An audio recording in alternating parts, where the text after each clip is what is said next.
Hello friends, कल एक video channel पे आई थी फुल टेस्ट 1 के नाम से। तो यहाँ पे जो भी बीपीएससी शिक्षक भर्ती की तैयारी कर रहे हैं उनके लिए काफ़ी इंपॉर्टेंट वीडियो होने वाली है। आज सेकंड वीडियो फुल टेस्ट 2 की। अपने आप को आप यहाँ पे चेक कर सकते हो कि आप कितने पानी में हो, आपका कितना तैयार है। ठीक है, तो यहाँ पे काफ़ी स्पीड से हम चलेंगे और यहाँ पे लमसम जो है 120 प्रश्न की श्रृंखला होने वाली है। ठीक है, जिसमें से मैथ्स वाले बाद में करवाऊंगा और जो सामान्य अध्ययन जिसमें कि हमारे सामान्य जागरूकता, सामान्य विज्ञान मीन साइंस वाले क्वेश्चन, सामाजिक विज्ञान, भारतीय राष्ट्रीय आंदोलन, भूगोल और पर्यावरण से संबंधित सारे प्रश्न को यहाँ पे डिस्कस करने वाला हूँ। ठीक है, तो चलिए यहाँ पे चलता हूँ, आपके सामने क्वेश्चन एंड ऑप्शन पढ़ूंगा, आप लोग मन में आंसर सोचिएगा और फिर मैं उसका ऑप्शन बताऊंगा। चलिए, प्रश्न नंबर 41 जो है सबसे पहले प्रश्न को हम लोग ले लेते हैं, जिसका नाम है राष्ट्रीय विज्ञान दिवस कब मनाया जाता है। तो यहाँ पे ऑप्शन है 28 जनवरी, 28 फरवरी, 28 मार्च। तो यहाँ पे आपके ऑप्शन हो जाएंगे 28 फरवरी। अब देखिए क्यों मनाया जाता है, ये भी रीजन पूछा जा सकता है।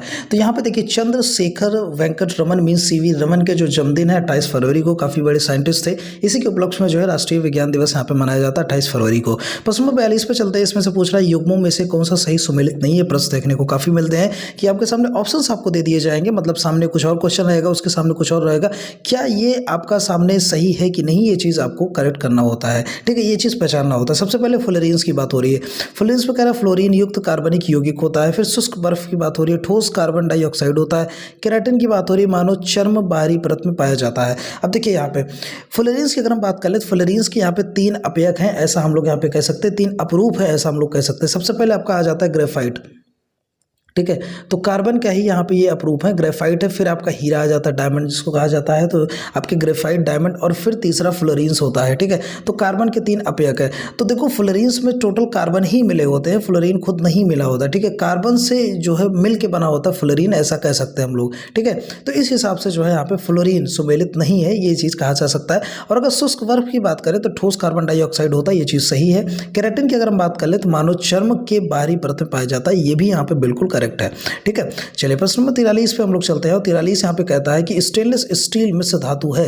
एक प्रश्न काफी इंपॉर्टेंट है कि स्टेनलेस स्टील किस चीज का मिलकर बना होता है। काफी लोग यहाँ पे प्रयास करेंगे लोहे और तांबे का। जी नहीं, लोहे और तांबे का नहीं, ना ही लोहे और जस्ते का होता है, लोहे और क्रोमियम का होता है। ये चीज आपको कंफर्म कर लेना है। ठीक है, लोहे और क्रोमियम का होता है। अब देखिए इसमें परसेंटेज की भी बात आती है, भैया कितना परसेंटेज मिला होगा। तो क्रोमियम यहाँ पे 20% मिला होता है, ये चीज आपको बता दें। स्टील जो स्टेनलेस स्टील होती है और उसमें निकल का भी मात्रा होती है, तो जो निकल होती है 10% यहाँ पे निकल धातु भी मिली होती है। रिमेनिंग आपकी जो 70% बचती है वो यहाँ पे आपकी आयरन हो जाती है। तो इस तरीके से स्टील की फॉर्मेशन होती है।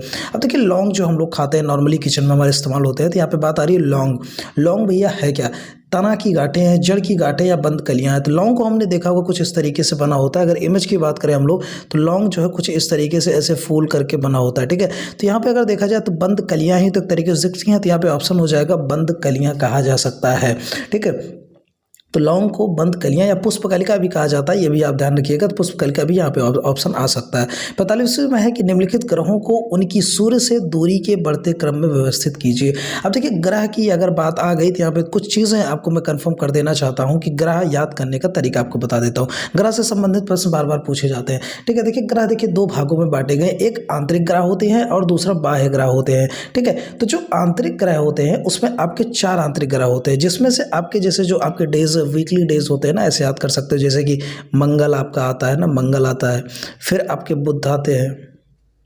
ठीक है, मंगल हो गया और बुध हो गया आपके, फिर शुक्र हो जाता है, शुक्र हो जाता है, शुक्र हो जाता है और एक हो जाता है पृथ्वी। ठीक है, ये 4 ग्रह आंतरिक होते हैं और जो आपके जो बाह्य ग्रह होते हैं ये 3 अलग से होते हैं, जो कि आपके बृहस्पति, यूरेनस और प्लूटो होते हैं। बात यहाँ पे आ रही है कि बढ़ते क्रम में बताना है, तो सबसे पहले आपका पृथ्वी हो जाएगा। ठीक है, सबसे पहले आपका पृथ्वी हो जाएगा। ठीक है, पृथ्वी के बाद आपके बृहस्पति हो जाएगा और बृहस्पति के बाद आपका यूरेनस और लास्ट में प्लूटो हो जाएगा। तो ये बढ़ते क्रम है। ठीक है, ये चीज़ आपको ध्यान में रखना है और ऑप्शंस में ऐसे ही आपको लगाना है यहाँ पे। ठीक है, चलिए प्रश्न नंबर 46 पे चलते हैं कि निकट दृष्टि दोष को ठीक किया जाता है। अब देखिए सबसे पहले बात आती है ना कि निकट दृष्टि दोष एक्चुअल में होता क्या है, मतलब जिसमें क्या होना, पास की चीज़ें आपको दिखती हों और कुछ समय के बाद मतलब कुछ दूर के बाद आपको चीज़ें ना दिखती हों, मतलब दूर की चीज़ें नहीं दिखती हैं। तो यहाँ पे प्रश्न है कि उत्तल लेंस लगाया जाता है या अवतल लेंस लगाया जाता है, समतल अवतल लेंस दोनों मिक्स करके लगाया जाता है। तो किस लेंस के लगाने से निकट दृष्टि दोष ठीक किया जा सकता है, तो ऐसे में अवतल लेंस का इस्तेमाल किया जाता है। ठीक है, चलिए प्रश्न नंबर 47 पे चलते हैं। माँ और शिशु के बीच गले लगना या चूमना निम्न हार्मोनों में किसके मोचन को प्रेरित करता है? तो देखिए यहाँ पे आपके ऑप्शन से इंसुलिन हो जाते हैं, दूसरा आप नार एड्रीनेलिन, और यहाँ पे पुटकोदिपिन हार्मोन्स होते हैं। तो यहाँ पे कौन सा हो जाएगा? नार एड्रीनेलिन। थोड़ा सा अजीब सा नाम है, लेकिन आपको ये याद करने में आसानी होगी कि नार एड्रीनेलिन करके नाम था, जो कि माँ और शिशु के बीच गले लगना में जो हार्मोन्स एक तरीके से कहे जो प्रेरित होता था, निकलता था, वो चीज़ यहाँ पे आपका हो जाएगा। ठीक है, 48 में चलते हैं। यहाँ पे भौतिक परिवर्तन का एक उदाहरण है। अब देखिए भौतिक परिवर्तन के उदाहरण में आपके सामने ऑप्शन है हवा में चांदी के बर्तनों का काला होना, मोमबत्ती का जलना, उपयुक्त में से एक से अधिक। अब देखिए हवा में चांदी के बर्तन का काला होना, जो कि भौतिक परिवर्तन ऐसे परिवर्तन होते हैं ना कि जो भी हम देख सकते हैं एक्चुअल में, है ना, जो देख सकते हैं हमारे इन्वायरमेंट में होते हैं, ना कि इंटरनल होते हैं, एक्सटर्नली होते हैं। तो ऐसे में जो है हम इसको देख सकते हैं, ये भी सही है। मोमबत्ती का जलना, ये भी हमारे सामने ही भौतिक परिवर्तन होता है। तो कहीं ना कहीं उपयुक्त में से एक से अधिक यहाँ पे ऑप्शंस आपके हो जाएंगे। ठीक है, चलिए 49 चलते हैं। निम्नलिखित में से कौन सा पोटेशियम अल्पता से संबंध है? ठीक है, तो पोटेशियम अल्पता से कौन संबंधित है, ये चीज़ आपको यहाँ पे बताना है।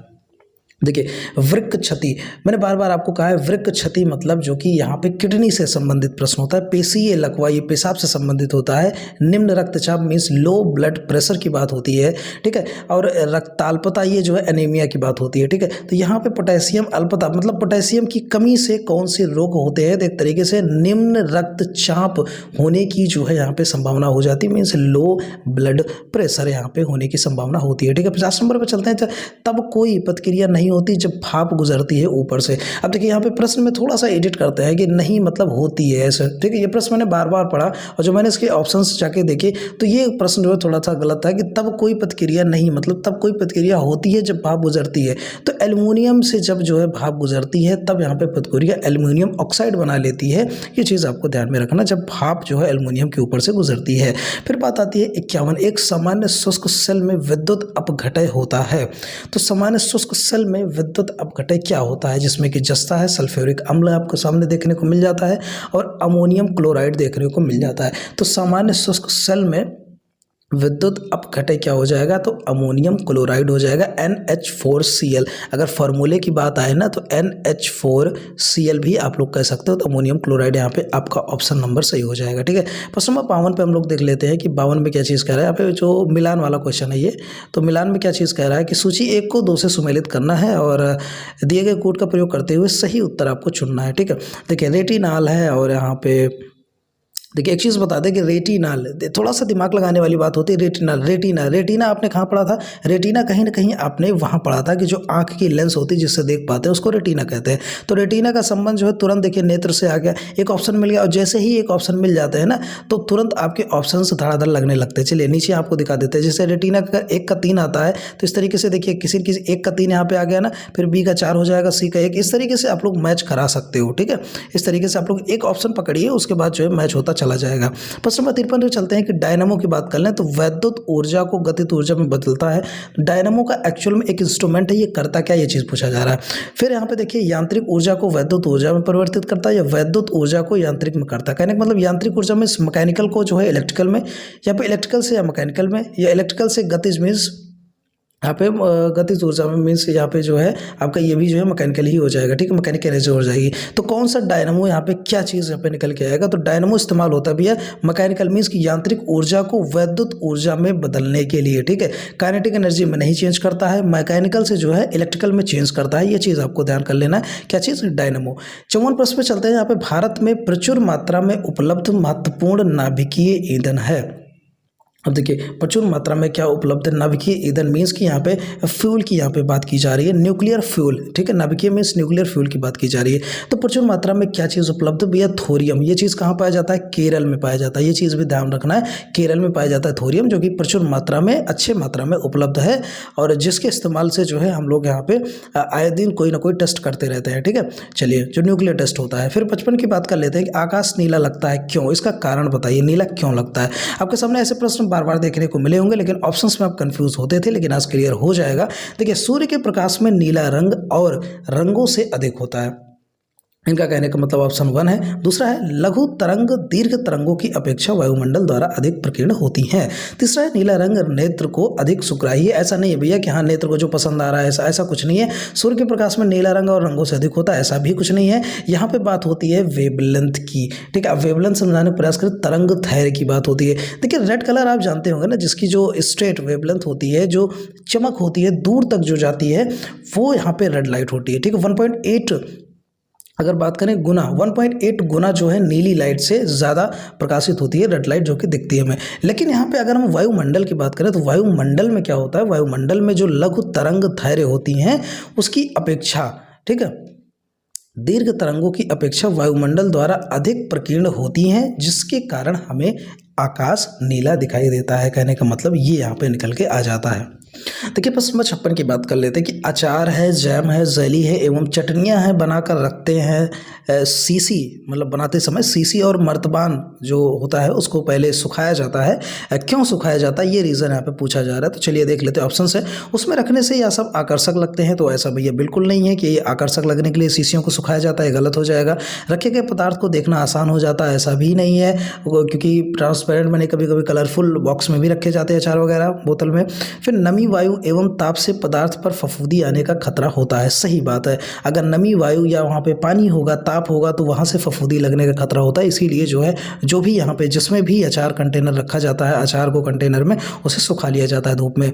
57वां प्रश्न कहता है कि समसामयिक काल में चिपको आंदोलन को फिर से चलाने एवं पेड़ों को बचाने का श्रेय किसे जाता है। अब देखिए चिपको आंदोलन का नाम आते ही आपके सामने सुंदर लाल बहुगुणा तुरंत एक सवाल आपके मन में आ जाता होगा। कहने का मतलब इन्होंने ही जो है इस आंदोलन को शुरू किया था, ऐसा हम लोग कह सकते हैं। लेकिन एक चीज़ और आपको ध्यान में रखना चाहिए कि अगर पेड़ बचाने हेतु पेड़ों से जो लिपटने की अगर बात यहाँ पे आ जाए तो संकुलता देवी, ठीक है, संकुलता देवी और अमृता देवी दो लोग का नाम यहाँ पे आएगा। ठीक है, संकुलता देवी और दूसरा नाम अमृता देवी, ये दो नाम याद आएंगे, ये चीज़ आपको ध्यान में रखना है। ठीक है,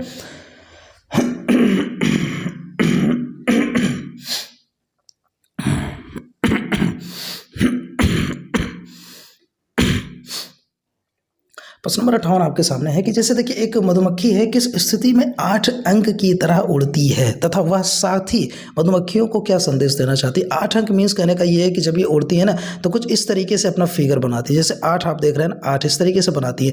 देखिए इस तरीके से फिगर बनाने का मतलब क्या है, ये क्या संदेश देना चाहती हैं। तो ऑप्शन है छत्ता कहाँ या बताने के लिए, मकरंद पराग कहाँ या बताने के लिए, पराग की खोज में कहीं नहीं जाना है या बताने के लिए। तो देखिए कोई ना कोई साइन तो यहाँ पे होता ही है, तो कहीं नहीं वाला ऑप्शन हो गया गलत। ठीक है, तो छत्ता कहाँ है यह बताने के लिए, ऐसा भी नहीं है, छत्ते में तो खुद सब लोग होती हैं। मकरंद पराग कहाँ है, ये चीज़ मतलब पॉलेंस कहाँ है, जहाँ से जाके कहने का मतलब है जो शहद होती है, जो मिठास होती है, जो चूसना होता है जिस फूल पे जाके, वो चीज़ इशारा करती हैं ऐसा बना के कि पराग यहाँ पे है, यहाँ पे सभी लोग आ जाओ। ठीक है, ये मधुमक्खियों का साइन होता है। बात आती है 59वें प्रश्न की। डॉली की माँ ने उसे बाजार से दूध लाने के लिए भेजा, उन्होंने उसे सिर्फ पास्चराइज दूध ही लाने को कहा। एक चीज़ ध्यान रखिएगा, पास्चराइज दूध काफ़ी, ये प्रश्न काफ़ी बार पूछा गया, मैंने कई प्रैक्टिस सेट में देखे, ये काफ़ी रिपीट हो रहा है। ठीक है, तो इसको इंपॉर्टेंट मार्क करिएगा। देखिए ऐसे दूध में बैक्टीरिया को पहले गर्मी तथा फिर अत्यधिक ठंड करके मार दिया जाता है। बिल्कुल सही ऑप्शन है, सबसे पहले गर्म किया जाता है। इसके कुछ टेम्परेचर होते हैं, कई 67 टेम्परेचर और कई के 72 टेम्परेचर का जिक्र यहाँ पे होता है, जिस पर गर्म करके इसको ठंडा कर दिया जाता है, जिससे जो यहाँ पे कीटाणु होते हैं, कहने का मतलब है वो मर जाते हैं, मीन्स बैक्टीरिया मर जाते हैं। प्रश्न नंबर 60 की अगर हम बात कर लेते हैं, प्रकाश संश्लेषण के समय पौधे का कौन सा भाग भोजन बनाने का कार्य करता है। फोटोसिंथेसिस आपने बार बार पढ़ा होगा, ये चीज़ आपने 10वीं 9वीं में भी पढ़ रखा होगा। तो वही चीज़ यहाँ पे पूछ रहा है कि संश्लेषण के समय भैया भोजन बनाने के लिए कौन सा मतलब पार्ट पौधे का यहाँ पे काम करता है। तो जड़ तो भैया नीचे होता है, फूल भी नहीं होता है, यहाँ पे पत्तियाँ काम करती हैं, ये चीज़ आपको ध्यान में रख लेना है। ठीक है, चलिए प्रश्न नंबर 61 पे हम लोग चलते हैं और 61 प्रश्न कहता है कि पत्तों में प्रकाश संश्लेषण के दौरान कार्बन डाइऑक्साइड और ऑक्सीजन का आदान प्रदान पौधों के भाग से होता है। ठीक है। अब किस भाग से होता है? जो भी कार्बन डाइऑक्साइड और ऑक्सीजन का आदान प्रदान होता है, मीन CO2 और O2 की अगर हम बात कर लें तो किसके द्वारा होता है? तो रंध्र, ठीक है। तने से नहीं, पंखुड़िया से नहीं, रंध्र क्या होता है भैया? रंध्र होता है जो पत्तियां होती है ना, जो पत्तियां होती है, पत्ती जैसे ये पत्ती है तो पत्ती में जो पोर्स होते हैं ना, पोर्स को रंध्र कहा जाता है और उसी से जो है यहाँ पे CO2 और O2 का आदान प्रदान होता है। ये चीज़ आपको ध्यान में रखना है, ठीक है। प्रश्न नंबर 62 चलते हैं कि ऐसा देखा गया है कि रेगिस्तान में पौधों की जड़ें बहुत पतली और बहुत लंबी होती हैं। अब देखिए इसका कारण क्या होता है, बताइए आप लोग। ऑप्शंस आपके सामने, पौधे कमजोर एवं पतले तने वाले होते हैं तथा उन्हें कम सहारे की जरूरत होती है। दूसरा ऑप्शन है, ऐसे जड़ें पौधों को सुंदर एवं आकर्षक बनाती हैं। तीसरा ऑप्शन है, पानी जमीन में काफी गहराई में होने के कारण जड़ों को पत्ती तक पहुंचाने के लिए ऐसा बनाना पड़ता है। बात सही है। जैसे कि हम लोग जानते हैं जो भी रेगिस्तानी एरियाज हैं, पानी वहाँ पे कमी होती है, तो ऐसे केस में पानी काफी नीचे होता है। इस वजह से जो भी प्राकृतिक तौर पे जो जड़ें होती हैं वो अपने आप खिंचती चली जाती हैं नमी की तरफ। इस वजह से जो है इनके जो कहने का मतलब जो लंबाई है ना, बहुत पतले होते हैं और इनकी जो जड़ें होते हैं वो काफ़ी लंबी होती है। बात करें 63 प्रश्न के, तो मौलिक कर्तव्यों को भारतीय संविधान में किस वर्ष में शामिल किया गया था? यह भी काफ़ी इंपॉर्टेंट क्वेश्चन हो जाता है। तो देखिए बताइए कब ये शामिल हुआ था, आप लोग इसको बताइए, ठीक है। ऑप्शन है 1966, 86 एंड 76। तो कौन सा यहाँ पे करेक्ट हो जाएगा, ठीक है। तो अगर हम बात करें यहाँ पे मौलिक कर्तव्य की, अगर हम बात करें तो भाग 4 के तहत भैया अनुच्छेद 51 का के तहत जो है इसको शामिल किया गया था। और बात करें अगर सन की, तो सन भी आपके सामने 1976 दे रखा है। मौलिक कर्तव्य को भारतीय संविधान में 1976 में शामिल किया गया भाग का और अनुच्छेद 51 का के तहत। ये चीज़ भी आपको ध्यान में रख लेना है। प्रश्न नंबर 64 की अगर हम बात कर लेते हैं, तो केंद्रीय प्रदूषण नियंत्रण बोर्ड की स्थापना सरकार द्वारा वर्ष में की गई। तो देखिए केंद्रीय प्रदूषण नियंत्रण बोर्ड की स्थापना कब की गई? आपके सामने सन 1974 में, 56 में या 47 में। तो जो यहाँ पे ऑप्शन हो जाएगा ना 1974 हो जाएगा। केंद्रीय प्रदूषण बोर्ड की यहाँ पे स्थापना की गई, ठीक है। बात करते हैं प्रश्न नंबर 65 की। 65 में क्या है, निम्नलिखित में से कौन सी भारतीय रेलवे की सबसे पुरानी उत्पादन इकाई है? सबसे पुरानी उत्पादन करने वाली इकाई भारतीय रेलवे की क्या है? तो यहाँ पे चित्तरंजन लोकोमोटिव वर्क्स है। ये चीज़ आपको ध्यान में रखना है, ठीक है। एक तरीके से कहा जाए ना, चित्तरंजन जो नाम है एक स्वतंत्रता सेनानी थे, इन्हीं के नाम पे चीज़ पड़ा था। तो चित्तरंजन लोकोमोटिव वर्क्स जो है सबसे पुरानी उत्पादन इकाई है भारतीय रेलवे की। अगर यहाँ पे प्रश्न नंबर 66 की बात कर ले, तो अनुच्छेद 239 की बात यहाँ पे हो रही है, किस चीज़ से संबंधित है? ऑप्शन से आपके सामने उपराज्यपाल द्वारा केंद्र शासित प्रदेशों के प्रशासन। देखिए आगे बढ़ने से पहले एक चीज़ बता दें, ये चैनल आपको कथन प्रयास कर रहा है BPSC में अच्छे से अच्छे नंबर लाने की। जो भी यहाँ पे प्रैक्टिस सेट्स हैं, इंपॉर्टेंट क्वेश्चंस वो मैं बराबर करा रहा हूँ। अगर पसंद आ रही वीडियो तो जरूर लाइक करिएगा और चैनल को प्लीज़ सब्सक्राइब कर लीजिएगा। देखिए शॉर्ट वीडियोस के माध्यम से जो इंपॉर्टेंट टर्म्स है ना, जो भी BPSC में आ सकते हैं, वो चीज़ शॉर्ट वीडियोस के माध्यम से इसी चैनल पे आपको बताई जाती है, ठीक है। तो शॉर्ट वीडियोस भी आप जाके देख सकते हो। देखिए आपके सामने ऑप्शन है, उपराज्यपाल द्वारा केंद्र शासित प्रदेशों में प्रशासन करना या राष्ट्रपति द्वारा केंद्र शासित प्रदेशों में प्रशासन करना। तो देखिए यहाँ पे जो भी केंद्र शासित प्रदेश होते हैं उसमें राष्ट्रपति द्वारा ही यहाँ पे जो है प्रशासन किया जाता है। तो ऑप्शन नंबर 2 आपका 66 का सही हो जाएगा, ठीक है। चलिए 67 में हम लोग चलते हैं। तो 67 के ऑप्शन में आएगा रेमन मैग्सेसे पुरस्कार विजेता पहले भारतीय कौन थे? काफ़ी इंपॉर्टेंट क्वेश्चन है। तो रेमन मैग्सेसे पुरस्कार सबसे पहले कौन से भारतीय थे जिनको मिला था? तो यहाँ पे आपके विनोबा भावे हो जाते हैं। फिर एक प्रश्न आता है कि विनोबा भावे एक्चुअल में कौन थे? तो स्वतंत्रता संग्राम सेनानी थे और सामाजिक कार्यकर्ता थे तथा प्रसिद्ध गांधीवादी नेता थे, जो कि आपको ये चीज़ ध्यान में देना है विनोबा भावे के बारे में, ठीक है। और इनको भैया मैग्सेसे पुरस्कार मिला, जो कि हमने आपको बता दिया। 68 की बात कर ले हैं, तो ऊर्ध्वपातन क्या है? तो ऊर्ध्वपातन क्या है कि अगर हम बात करें तो ऑप्शन आपके सामने, किसी पदार्थ का गैस से सीधे द्रव अवस्था में बदल जाना, एक तरीके से कन्वेक्शन कह सकते हैं। तो ऐसे केस में क्या होता है कि जो आपके ठोस पदार्थ होते हैं, कह सकते हैं, वो गैस में डायरेक्ट, जैसे कि आपका कपूर हो गया, कपूर और नैप्थलीन की गोली हो गई, ये सारी चीज़ें डायरेक्ट ठोस से जो है गैस में चेंज हो जाती हैं। तो इसको ऊर्ध्वपातन कहा जाता है, ठीक है। 69 की बात कर ले, पुराणों का अध्ययन करने वाले प्रथम मुसलमान कौन था? तो जो पुराणों का अध्ययन किया था वो प्रथम मुसलमान कौन था? तो यहाँ पे देखिए एक फारसी विद्वान था। फारसी कौन था यहाँ पे? अल बरूनी एक फारसी विद्वान था। एक तरीके से कह सकते हैं ये कि एक लेखक भी था, वैज्ञानिक भी था, विचारक भी था। तो ये सारी चीज़ें हैं। और भारत में यात्रा के लिए 1017 ईस्वी में आया था। ये चीज़ याद रख लीजिएगा, 1017 से 20 की ईस्वी में आया था और पहला मुसलमान था जो पुराणों का अध्ययन किया था। इसने अल बरूनी नाम हो जाता है। प्रश्न नंबर 70 है, योग दर्शन के प्रतिपादक हैं? तो योग दर्शन की जहाँ भी बात आती है योगा की, तो यहाँ पे देखिए रामदेव की बात नहीं कर रहा हूँ, उससे पहले जिन्होंने इसको जो है शुरू किया तो वो थे भैया पतंजलि। ये चीज़ भी आपको ध्यान में रख लेना है। तो पतंजलि थे, ठीक है। 71 की बात कर लेते हैं। अगर सोमेश्वर श्रेणी का विस्तार बिहार के किस जिले में है? सोमेश्वर श्रेणी का विस्तार बिहार के किस जिले में है? ये चीज़ आपको बताना है। है, ठीक है। देखिए एक चीज़ बता दें आपको, जो सोमेश्वर श्रेणी है ना, इसका विस्तार पश्चिमी चंपारण जिले में हो जाता है, ठीक है। तो ऑप्शन नंबर 2 आपका हो जाएगा, पश्चिमी चंपारण जिले में इसका जो है विस्तार हो जाएगा, ठीक है। आगे चलिए यहाँ पे बात कर लेते हैं प्रश्न नंबर 72 की। 72 में क्या कह रहा है कि देव समाज का संस्थापक निम्न में से कौन था। देव समाज का संस्थापक निम्न में से कौन था। तो यहाँ पे ऑप्शन नंबर आपके 3 है, वल्लभ भाई पटेल थे, दादा भाई नौरोजी थे, या शिव नारायण अग्निहोत्री थे। तो देव समाज के लिए शिव नारायण अग्निहोत्री ने जो है इसको संस्थापक एक तरीके से कहा जाए, ये थे इसके, ठीक है।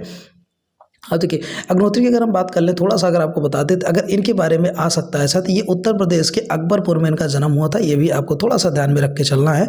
जो अग्निहोत्री साहब है, उत्तर प्रदेश में अकबरपुर में इनका जन्म हुआ था। देखिए बिहार की सबसे प्राचीन योजना है कौन सी भैया, सबसे प्राचीन योजना है गंडक है, कोसी है, सोन है। तो आपका जो हो जाएगा यहाँ पे सोन नहर, सोन परियोजना मीन सोन एक नहर थी, ठीक है। तो सोन नहर सबसे प्राचीन एक तरीके से कहा जाए प्रणाली में से एक थी, ठीक है। अब परिचालन की बात होगी, कब बनाई गई भैया, तो 1874 बनाई गई, ठीक है। सन भी आपको याद कर लेना, 1874 में बनाई गई थी। प्रश्न नंबर 74 में चलते, कौटिल्य महामंत्री थे। देखिए कौटिल्य के भैया 3 नाम थे, ठीक है। ऑप्शंस देखिए, पहले चंद्रगुप्त मौर्य के थे, या चंद्रगुप्त विक्रमादित्य के थे, या अशोक के थे। तो देखिए कौटिल्य के 3 नाम थे। एक तो भैया था चाणक्य, अब तो आप समझ गए होंगे चाणक्य कौन थे, ठीक है। एक तो थे चाणक्य, और एक नाम इनका और था, आई होप यहाँ पे अर्थशास्त्रियों ने लिखा था जो है, और इनका विष्णुगुप्त भी नाम था, ठीक है। विष्णुगुप्त भी नाम था। तो विष्णुगुप्त भी थे भैया, चाणक्य भी नाम था, और कौटिल्य भी नाम था। तो किसके हो गए, चंद्रगुप्त मौर्य के भैया महामंत्री थे। ये तो सभी लोग हम जानते हैं, लेकिन 3 नाम है, ये कंफर्म कर लीजिएगा क्योंकि किसी भी नाम से क्वेश्चन बन सकता है। गुप्त काल में किसने आयुर्विज्ञान विषयक रचना की। तो गुप्त काल में किसने आयुर्विज्ञान की रचना की भैया, तो सुश्रुत। सुश्रुत प्राचीन भारत के महान चिकित्सा शास्त्री थे और शल्य चिकित्सक थे। ये चीज़ भी आपको ध्यान में रखना है, ठीक है। 76 में चलते हैं, यहाँ पे केंद्रीय स्वास्थ्य एवं परिवार कल्याण मंत्रालय द्वारा 24 नवंबर 2021 को प्रकाशित राष्ट्रीय परिवार सर्वेक्षण 5 के अनुसार बिहार के लिंग अनुपात में काफ़ी अच्छा सुधार हुआ है। यह 2015-16 से में बढ़कर 2020-22 में हो गया है। अब आपको लिंगानुपात की यहाँ पे रेशियो बतानी है, काफ़ी इंपॉर्टेंट क्वेश्चन है अगर बिहार बीपीएससी की तरफ से अगर इस क्वेश्चन को देखा जाए तो, ठीक है। तो यहाँ पे जो ऑप्शंस ज़्यादा मैं डिटेल में नहीं बताऊँगा, सिर्फ इतना याद कर लीजिए 1062 से 1090 हो गया है, सिर्फ इतना याद कर लीजिए। जैसे ही लिंगानुपात की बात आए 1062 से लेके 90, और सन 2015-16 से बढ़कर 2020-22 हो गया है, ठीक है। चलिए प्रश्न नंबर 77, नमक संग्रह सत्याग्रह के दौरान बिहार के लोगों ने नमक बनाने के साथ साथ सरकार के विरुद्ध किस कर का विरोध किया था। देखिए नमक कर के साथ साथ किस कर का विरोध किया गया था, तो मलबा हाथी नहीं चौकीदारी का किया गया था, ठीक है। ये चीज़ आप ध्यान में रखिएगा, चौकीदारी का विरोध किया गया था, ठीक है। चलिए प्रश्न नंबर 78 चलते हैं, विधवा पुनर्विवाह अधिनियम किसके शासन में क्रियान्वित किया गया था। अब विधवा पुनर्विवाह मीन्स अगर कोई विधवा हो जाता है तो फिर से विवाह कर सकता है, तो किसके शासन में किया गया था, ये चीज़ आपको बताने की यहाँ पे ज़रूरत है। तो लॉर्ड कैनिंग का आपने नाम सुना है ना, लॉर्ड डलहौजी भी है, हेनरी हार्डिस भी है, लेकिन लॉर्ड कैनिंग की अगर बात करें तो ये भैया अंतिम गवर्नर जनरल थे भारत में कंपनी के। लेकिन ब्रिटिश साम्राज्य की बात करें तो भारत का पहला वायसराय था, ठीक है। तब देखिए 1857 का एक रिवोल्ट हुआ था, ठीक है। तो उसी में ये सारी चीज़ें हुई थी, विधवा पुनर्विवाह की भी बातें इसी में की गई थी, ठीक है। तो ये किसने किया था, लॉर्ड कैनिंग ने किया था। ये चीज़ आपको ध्यान में रखना है, तो ऑप्शन नंबर 2 हो जाएगा, ठीक है। 1857 और 56 के आसपास की बातें हैं ये, तो ये आपको डेट भी याद कर लेना है, जैसे अगर एग्जाम में आए तो आप लोग इसको लगा सकते हैं। देखिए गुप्तकालीन रजत मुद्राओं को नाम दिया गया था। तो गुप्तकालीन रजत, देखिए आपकी मुद्राएं 2 प्रकार की होती थी, एक भैया स्वर्ण होती थी, एक होती थी रजक, ठीक है। दोनों यहाँ पे मैं आपको क्लियर कर देता हूँ। देखिए स्वर्ण मुद्राओं को दिनार कहा जाता था, लेकिन जो रजत मुद्राएं थी उनको रूपक कहा जाता था, ठीक है। तो यहाँ से आपके 2 प्रश्न हो गए, करेक्ट हो गया, ठीक है। 80 नंबर पे चलते हैं, राष्ट्रीय गीत वंदे मातरम किस ग्रंथ में संकलित है। अब देखिए राष्ट्रीय गीत वंदे मातरम आपके उपनिषद, गीता या आनंदमठ किस में है, लेकिन उससे पहले एक बात कर लें कि वंदे मातरम को लिखा किसने था, तो बंकिम चंद्र चटर्जी ने इसको लिखा था। ये चीज़ आपको ध्यान में रखना है। अब देखिए एक चीज़ और बता दें आपको कि एक राष्ट्रगान आता है, ठीक है। ये चीज़ मैंने कल डिस्कस किया था वीडियोज़ में, मैं एक क्वेश्चन में कई सारे क्वेश्चन डिस्कस करते चल रहा हूँ। तो राष्ट्रगान को जो है रविन्द्रनाथ टैगोर ने लिखा था, लेकिन वंदे मातरम की बात करें तो बंकिम चंद्र चटर्जी ने लिखा था। अब बात आती है भैया कि किस ग्रंथ में, तो आनंद मठ को किसने लिखा था, बंकिम चंद्र चटर्जी ने। तो आनंद मठ के अंतर्गत ही वंदे मातरम आता है, ये भी आपको ध्यान में रखना है। तो आनंद मठ के अंतर्गत ही वंदे मातरम आता है, और लिखा किसने, बंकिम चंद्र चटर्जी जी ने लिखा था, ठीक है। अभिनव भारत का गठन किया था भैया, किसने किया था, खुशीराम बोस ने, प्रफुल्ल चाकी ने, वी डी सावरकर ने। तो किसने यहाँ पे किया था, अभिनव भारत का। फिर एक चीज़ सन की भी बात आती है, तो भैया सन भी आपको बताना है। तो BD सावरकर ने किया था, और सन की अगर हम बात कर ले तो 1904, आई होप हाँ 1904 में ही यहाँ पे किया था, ठीक है। चलिए प्रश्न नंबर 82 में चलते हैं कि निम्नलिखित में से कौन एक सुमेलित है, तो या लेखक और पुस्तक है, तो कौन सा सुमेलित है ऐसा कह रहा है ना। तो देखते हैं यहाँ पे वैलेंटाइन सियोल गलत है, Indian struggle, Subhash Chandra Bose, Indian unrest. यहाँ पे रफ़ीक ज़कारिया की बात करें तो रफ़ीक ज़कारिया क्या, the man who divided India, ये सही है, Rafiq Zakaria the man who divided India, ठीक है। इन्होंने ये किताब लिखी थी, ऐसा यहाँ पे आपको सही लगाना है या गलत लगाना है, ठीक है। 83 में चलते हैं, बिहार में गंगा नदी में दक्षिण दिशा से मिलने वाली नदियों में से कौन नहीं है, ठीक है। अब देखिए गंगा नदी बिहार में प्रवेश करती है, थोड़ा सा आपको बता देते हैं कि गंगा नदी बिहार की एक प्रमुख नदियों में से एक है।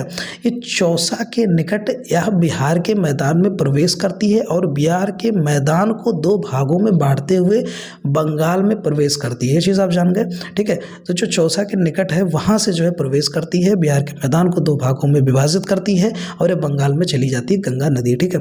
अब बात करते हैं भैया कौन सी नदी जो है दक्षिण दिशा से नहीं मिलती है। अब देखिए काफ़ी डिटेल में तो नहीं जाऊँगा मैं, क्योंकि मैंने शॉर्ट वीडियो में चीज़ बता रखा है कि चारों तरफ से कौन कौन सी नदियाँ आती हैं। तो अगर हम बात करें दक्षिण दिशा से कौन सी नदी नहीं आती है, तो यहाँ पे आपका हो जाएगा महानंदा, ठीक है। महानंदा आपकी उत्तर साइड से आती है, कहाँ से, उत्तर साइड से आती है। डिटेल मैंने शॉर्ट में दिया है, आप जाके शॉर्ट वीडियोस देख सकते हैं, ठीक है। नहीं तो वीडियो काफ़ी लंबी हो जाती है, अगर मैं डिटेल में डिस्कस करूंगा 1 घंटे के आसपास ऐसे ही हो जाती है।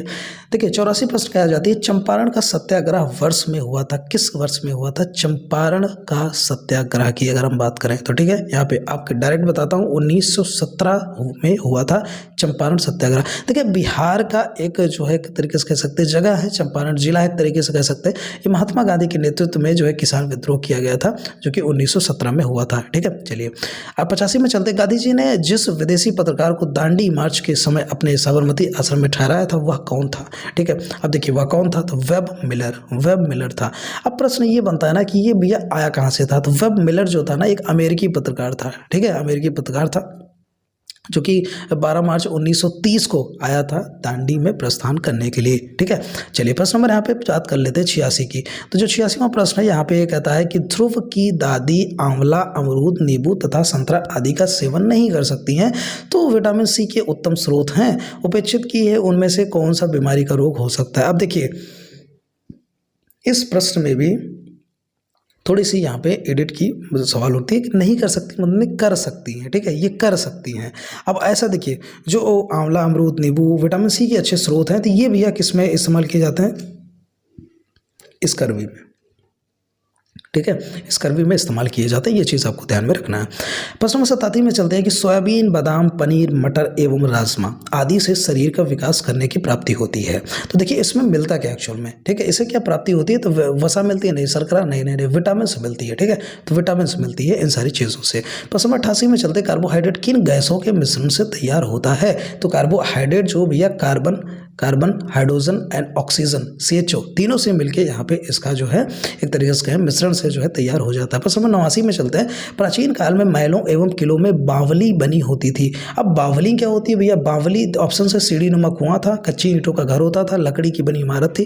देखिए थोड़ा सा प्रश्न आया ना, दिमाग लगा, अगर आपको नहीं आता थोड़ा सोचिए, महलों एवं किलों में बनी होती थी, ठीक है, कच्ची ईंटों की घर, तो ऐसा ज़रूरी नहीं है, किसी चीज़ का भी घर बनता था, लकड़ी की बनी इमारतें। अब देखिए इमारत तो बनी है, लेकिन इमारत के अंदर की बात कर रहा है, तो यहाँ पे एक चीज़ कॉमन मिल रहा है हमें कि एक कुआं जो है हर इमारत के बीच में या कहीं ना कहीं जो है बीच में मिल सकता है, ठीक है। एक्चुअली जो इमारत की बात कर रहा है, तो इमारत की बात कर रहा है तो वहाँ पे घर और इमारत की बात होगी ही नहीं, उसके अंदर की बात हो रही है ना, अंदर क्या हो सकता है, कुआं ही हो सकता है। तो सिंपल सी बात है, प्राचीन काल में महलों एवं किलों में बावली किसको कहते थे, सीढ़ी नुमा कुआं को कहा जाता था, ठीक है। प्रश्न नंबर 90 है, मिट्टी के बर्तनों को बनाकर धूप में सुखाने के बाद आग में क्यों पकाया जाता है। प्लस आपके सामने ऑप्शन है, उन्हें चमकदार बनाने के लिए, या मिट्टी के बीच में रह गए छेदों को बंद करने के लिए, या उन्हें पक्का बनाने के लिए। चमकदार के लिए ऐसा कुछ नहीं है, छेदों के लिए कुछ नहीं है, पक्का बनाने के लिए ऐसा कि हम सब जानते हैं, ठीक है। 91 चलते हैं, जल के शुद्धिकरण के लिए क्या करना चाहिए, जल को उबालना चाहिए, जल को फिल्टर छानना चाहिए, जल में क्लोरीन की गोलियां डालनी चाहिए। देखिए अलग अलग जगह पे अलग अलग इस्तेमाल होते हैं, कहीं की उबाला भी जाता है, कहीं की फिल्टर भी किया जाता है, कहीं की क्लोरीन की गोलियां भी डाली जाती है, मतलब तीनों ऑप्शन सही हैं।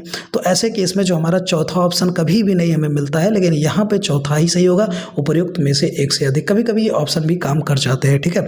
चलिए प्रश्न नंबर 92, किसे भारतीय राष्ट्रीय कांग्रेस पर प्रार्थना, याचना तथा विरोध की राजनीति करने का आरोप लगाया गया था। था। अब देखिए लाल जो है यहाँ पे लाला हरदयाल सिंह थे या बाल गंगाधर तिलक थे या सुभाष चंद्र बोस थे, तो कौन थे भैया राष्ट्रीय कांग्रेस पे जिनको प्रार्थना याचना तथा विरोध की राजनीति करने का आरोप यहाँ पे लगाया गया था। तो यहाँ पे बाल गंगाधर तिलक हो जाएंगे। ठीक है, सिंपल सा याद कर लीजिए, ज़्यादा यहाँ पे लीपापोती नहीं करूँगा, डायरेक्ट आंसर याद करिए। 93 में चलता है, निम्नलिखित में से कौन कैबिनेट मिशन 1946 का सदस्य नहीं था? लॉर्ड वेवेल या एवी अलेक्जेंडर या पैथिक लॉरेंस। ठीक है, अब 1946 में कौन सा सदस्य नहीं था? देखिए दो ऑप्शन यहाँ पे जाने पहचाने ऐसे लग रहे हैं कि एवी अलेक्जेंडर थे, पैथिक लॉरेंस थी जो है ना 1946 की अगर हम बात करें, और एक और थी हमारे ख्याल से यहाँ पे स्टैनफोर्ड क्रिप्स भी थे। ठीक है, स्टैनफोर्ड क्रिप्स में 3 लोग थे, लेकिन लॉर्ड वेवेल भाई साहब नहीं थे। ठीक है, 3 लोग थे, अलेक्जेंडर लॉरेंस और एक क्रिप्स, 3 लोग थे, लेकिन लॉर्ड वेवेल नहीं थे यहाँ पे। ठीक है, 94 में बात करते हैं, 1940 में संचालित व्यक्तिगत सत्याग्रह आंदोलन में प्रथम सत्याग्रही कौन था? ऑप्शन है जवाहरलाल नेहरू, राजेंद्र प्रसाद, विनोबा भावे। बताइए इसके ऑप्शंस क्या होंगे। देखिए बात करें तो 1940 में जो आंदोलन में प्रथम सत्याग्रही की बात, तो यहाँ पे विनोबा भावे हो जाती हैं जो कि प्रथम सत्याग्रही थे, जो कि 1940 में। ठीक है, 95 में आता है, निम्नलिखित में से क्या ऊर्जा का एक गैर पारंपरिक स्रोत है? गैर पारंपरिक स्रोत कौन सा भी है? लकड़ी, पेट्रोल, पवन। तो ये जो पवन है एक तरीके से कह सकते हैं, जो कि पवन है, और एक कुछ चीज़ें और होती हैं जैसे कि जैव ऊर्जा होती हैं, जो सौर ऊर्जा होती है, ये सारी चीज़ें आपकी गैर पारंपरिक स्रोत होती हैं। तो आपको एक चीज़ याद कर लेना है, जैव भी होती हैं और सौर भी होती हैं। तीनों प्रश्न आ सकते हैं आपके, तो एक ही में तीनों कंफर्म हो गए आपके।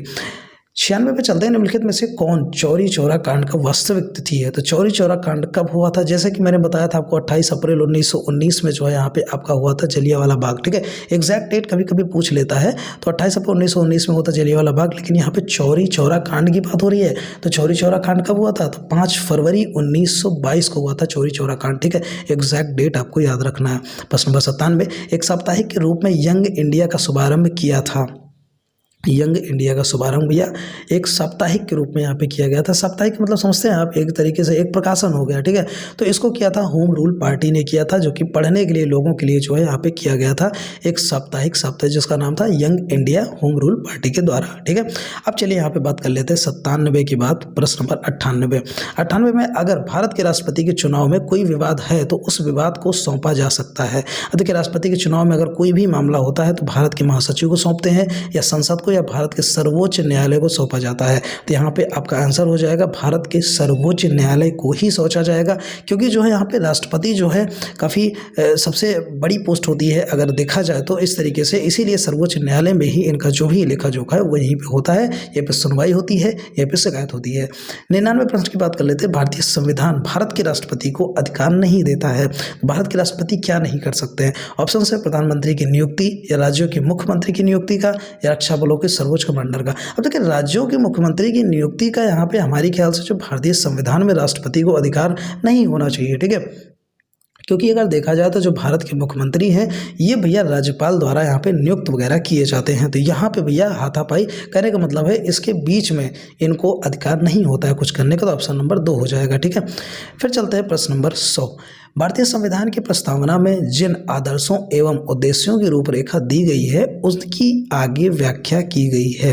ठीक है, भारतीय संविधान की प्रस्तावना में जिन आदेशों एवं उद्देश्यों की रूपरेखा दी गई है फिर उनकी आगे के किस चीज़ में व्याख्या की गई है, ये चीज़ आपको बताना है। ऑप्शन से मूल अधिकारों के अध्याय में, या राज्य के नीति निर्देशक सिद्धांतों के अध्याय में, या मूल अधिकारों राज्य के नीति निर्देशक सिद्धांतों एवं मौलिक कर्तव्यों के अध्याय में। तो ऑप्शन नंबर आपका 3 हो जाएगा।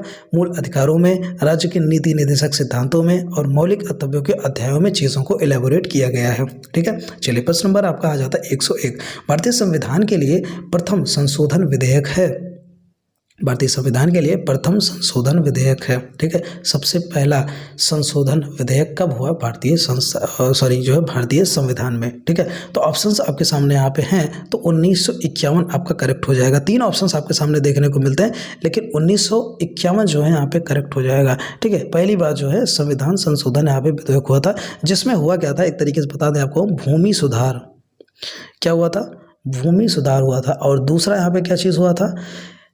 अधिग्रहण एक तरीके से संपत्ति कह सकते हैं, ठीक है, संपत्ति अधिग्रहण कह सकते हैं और भूमि सुधार कह सकते हैं। और एक और हुआ था, आई होप यहाँ पे न्यायिक समीक्षा की बात हुई थी 1951 में, ठीक है। तो 3 चीज़ हुआ था, भारतीय संविधान के प्रथम संशोधन विधेयक 1951 में, ठीक है। 102 में चलते हैं कि निम्न में से कौन सा एक संवैधानिक संशोधन मौलिक कर्तव्यों से संबंधित है। तो मौलिक कर्तव्यों से संबंधित है तो 42वें संशोधन में बात करें 10 मौलिक कर्तव्य जोड़े गए थे, लेकिन 44वें में एक जो है कर्तव्य हटा दिया गया था। कौन सा हटाया गया था? जिसमें संपत्ति के अधिकार को मूल रूप से हटा दिया गया था, मूल अधिकार से निष्कासित कर दिया गया था, निरस्त कर दिया गया था, कहने का मतलब ये है। आते हैं प्रश्न नंबर 130 पे, सरकार द्वारा शुल्क एवं कर लगाने का अधिकार संविधान की किस अनुसूची में उल्लेखित है। देखिए इसको शॉर्ट वीडियो मैंने कंफर्म किया था डिटेल में चीज़ें, लेकिन फिर भी मैं आपको बता देता हूं कि ये भैया 6ठी 7वीं 9वीं, तो यहाँ पे हो जाएगा 7वीं अनुसूची में ये हो जाता है जो शुल्क और कर लगाने का अधिकार होता है। अब देखिए पर बात ये बढ़ती है ना कि शुल्क और कर की अगर हम बात करें यहाँ पे, तो यहाँ पे आपकी कई प्रकार के यहाँ पे शुल्क और जो शुल्क होते हैं और कर होते हैं लगते हैं, ठीक है। जैसे कि आपकी एक संघ सूची हो गई, एक राज्य सूची हो गई, एक समवर्ती सूची हो गई, तो तीनों को मैंने डिटेल में कल बताया हुआ था, लेकिन फिलहाल के लिए आप शॉर्ट वीडियो देख सकते हो। यहाँ पे आपको बता दें कि जो शुल्क और कर लगाने का अधिकार है वो 7वीं अनुसूची के अंतर्गत आता है, इसी में उल्लेखित है, ठीक है। 104 की बात करें, जोखिम भरे उद्योगों में बाल श्रम का उपयोग निषिद्ध किया गया है। बाल श्रम नहीं कर सकते हैं, जो बड़ी बड़ी फैक्ट्रीज है जहाँ पे जोखिम है, ऐसा किसके द्वारा मना किया गया है या किसके द्वारा पारित किया गया था? तो भारत के संविधान द्वारा, या 10 दिसंबर 1996 के सर्वोच्च न्यायालय के निर्णय द्वारा, या संयुक्त राष्ट्र के चार्टर द्वारा। तो यहाँ पे भैया तीनों सही हो जाएगा, क्योंकि यहाँ पे इलेबोरेट कर दिया चीज़ों को, तीनों ऑप्शन सही हो जाएगा। 105 पे चलते हैं, निम्नलिखित प्रस्तावों में से किसका संदर्भित संबंध संघीय बजट से है, ठीक है। तो संघीय बजट से है संदर्भित संबंध। ऑप्शंस आपके सामने यहाँ पे दिए हुए हैं, निंदा प्रस्ताव, ध्यान आकर्षण प्रस्ताव, कटौती प्रस्ताव। तो यहाँ पे आपका हो जाएगा कटौती प्रस्ताव, जो कि संघीय बजट से संबंधित है। 106 पे चलते हैं, निम्नलिखित युग्मों में से कौन सम्मिलित होता है। ऑप्शन है आपके सामने, संविधान की धारा 352 आपात स्थिति की घोषणा, सही बात है। 352 के तहत जो है आपात स्थिति की घोषणा की जाती है। धारा 192 संसद सदस्यों के वेतन भत्ते, गलत है। धारा 78 संसद का गठन, गलत है। संसद का गठन 79 में होता था, 79 में होता था, ठीक है। ये चीज़ आपको याद रखना है। प्रश्न नंबर 107, काली मुद्रा क्या है। काली मुद्रा वह मुद्रा होती है, एक तरीके से अवैध आय है जिस पर आयकर नहीं दिया जाता है, इसे काली मुद्रा कहा जाता है। इतना याद कर लीजिए बस, ठीक है। 108 चलते हैं, भारत में राज्यों के अवस्थापना सुधार के लिए ऋण एवं अनुदान निम्नलिखित में से किस एक संस्था द्वारा दिए गए हैं, ठीक है। अवस्थापना सुधार के लिए अगर हम बात करें तो किसके द्वारा दिए गए हैं, तो वर्ल्ड बैंक के द्वारा ही दिया जाता है, जिसको कि विश्व बैंक भी हम लोग कहते हैं, विश्व बैंक के भी नाम से जानते हैं, ठीक है। प्रश्न नंबर 109 पे चलते हैं कि भारत के निम्नलिखित में से किस राज्य में पदयानी भद्रकाली मंदिर में किया जाने वाला एक धार्मिक नृत्य स्वरूप है।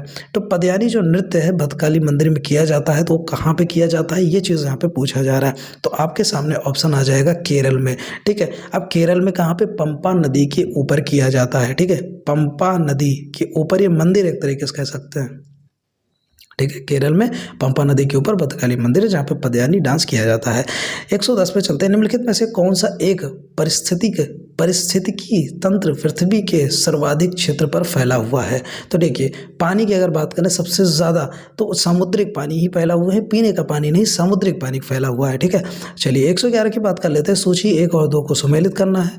तो बर्लिन, लाहौर, देखिए तो मैंने आपको कहा था बार बार जब ये मिलाने वाले प्रश्न आए ना, तो एक ऑप्शन आपको क्लिक करना, थोड़ा सा दिमाग लगा के सारे ऑप्शंस आपके लग जाएंगे। देखिए जैसे मैंने यहाँ पे देख लिया लाहौर, लाहौर कहाँ पे भैया, पंजाब में, ऐसा कह सकते हैं, या पाकिस्तान में, ठीक है। लाहौर जो है ये कहीं ना कहीं पंजाब में है, ठीक है। तो पंजाब को जो है रावी नदी भी पंजाब में है, तो मैंने बी का 3 कनेक्ट कर दिया। अब बी का 3 जैसे ही कनेक्ट किया, यहाँ पे ऑप्शंस मेरे को मिल गए। ऑप्शंस कैसे मिल गए देखिएगा, देखिए बी का 3 जैसे ही मैंने कनेक्ट किया, यहाँ पे देखिए ए का 3, ये देखिए सॉरी बी का 3 यहाँ पे है, तो और ए का 4 मिल जाएगा, ए का 4 स्प्री हो गया, ठीक है। सी का 2 मिल जाएगा, न्यूयॉर्क का हडसन हो जाएगा, डी का 1 हो जाएगा, रोम का जो है क्या हो जाएगा, रोम का हो जाएगा टाइबर, ठीक है। ये नदी की बात हो रही है, कहाँ पे कौन सी नदी है, ठीक है। चलिए 112, लक्षद्वीप टापू अवस्थित है, लक्षद्वीप टापू कहाँ पे अवस्थित है ये चीज़ बताना है। अगर हम इंडिया की मैप की बात करें तो लक्षद्वीप टापू जो है ना आपका, यहाँ पे जिधर पूरब है, इधर पश्चिम है, इधर उत्तर है, तो यहाँ पे लक्षद्वीप टापू है, तो कहीं ना कहीं आपका दक्षिण पश्चिम में हो जाता है।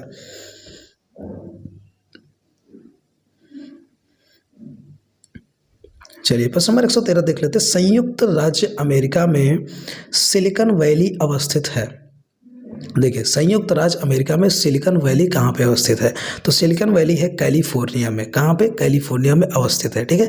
114 कुल्लू घाटी जिन पर्वत श्रेणियों के बीच अवस्थित है वे कहाँ है? आप कुल्लू घाटी की बात करें भैया हिमाचल प्रदेश में है। ठीक है। आपकी एक तरीके से देखा जाए तो उत्तर साइड में है, भारत जहाँ पे है मैप में ऊपर के साइड में हिमाचल प्रदेश में कुल्लू घाटी है। ठीक है। कुल्लू घाटी का मतलब होता है कि जहाँ पे दुनिया का अंत एक तरीके से कहा जाए, कुल्लू का मतलब होता है, ये भी आपके क्वेश्चन में आ सकते हैं। ठीक है। अब देखिए यहाँ पे जो हिमाचल प्रदेश में है तो किस जिन पर्वत श्रेणियों के बीच में है उसका नाम है धौलाधर और पीर पंजाल। तो यहाँ पे एक चीज़ और कंफर्म होता है कि हिमाचल प्रदेश में धौलाधर और पीर पंजाब है, ये सारी जो है उत्तर दिशाओं की तरफ जाती हैं। ठीक है। ये सारी चीज़ें एक दूसरे से कनेक्ट हो गई। 115 है भारत में कहवा का सबसे बड़ा उत्पादक राज्य है। कहवा मीन्स काढ़े की बात हो रही है। केरल, कर्नाटक, तमिलनाडु तीनों जगह कहवा बनता है, लेकिन सबसे ज़्यादा कर्नाटक में इसका उत्पादन होता है। ये चीज़ आपको ध्यान में रखना है। ठीक है। निम्नलिखित नगरों में से कौन कर्क रेखा के निकटतम दूरी पर स्थित है? ठीक है। तो यहाँ पे देखिए आपकी अगरतला है, गांधीनगर है, उज्जैन है। तो कर्क रेखा की अगर हम बात करें तो जो बीच की रेखा होती है तो इसमें सबसे एक तरीके से कहा जाए तो निकटतम पे आपका उज्जैन आ जाता है। क्या आ जाता है? उज्जैन आ जाता है। नेक्स्ट क्वेश्चन की बात कर लेते हैं। महिलाओं की एक पत्रिका थी जिसका नाम था वाम बोधि, वाम बोधिनी पत्रिका कहा गया था। तो इसके संपादक कौन थे? ठीक है। जो महिलाओं की पत्रिका चली थी वाम बोधिनी की बात करें तो इसके संपादक कौन थे, ये चीज़ आपको बताना है। तो उमेश चंद्र दत्ता जो है संपादक थे। महिलाओं की एक पत्रिका वाम बोधि चली थी। देखिए सन की भी बात हो सकती है। तो 1863 में जो है इस पत्रिका को चलाया गया था, ये भी आपको ध्यान में कर लेना है। अब देखिए लास्ट क्वेश्चन है, निम्न में से सही सुमेलित करना है। गोगबेल झील क्या बक्सर में है, या कंवर झील पक्षी अभयारण्य बेगूसराय में है, या बरैला झील दरभंगा में है? ये चीज़ आपको यहाँ पे कंफर्म करना है। तो ऑप्शंस आपके सामने है, कंवर झील पंछी अभयारण्य बेगूसराय में है, और दूसरों ये बाकी के दोनों यहाँ पे गलत हो जाती हैं। आपके कितने प्रश्न सही हुए ये चीज़ आप लोग कमेंट करके ज़रूर बताइएगा। और वीडियो अगर पसंद आ रही हो ना तो लाइक करके चैनल को प्लीज़ सब्सक्राइब कर लीजिएगा। ऐसे ही प्रैक्टिस टेस्ट जो है मैं रोज़ लेके आता रहूँगा और आपकी प्रैक्टिस करवाता रहूँगा। इंपॉर्टेंट क्वेश्चन जो भी है उसको करवाता रहूँगा। ठीक है। तो मिलते हैं नेक्स्ट वीडियो में। Thanks for watching. Have a nice day.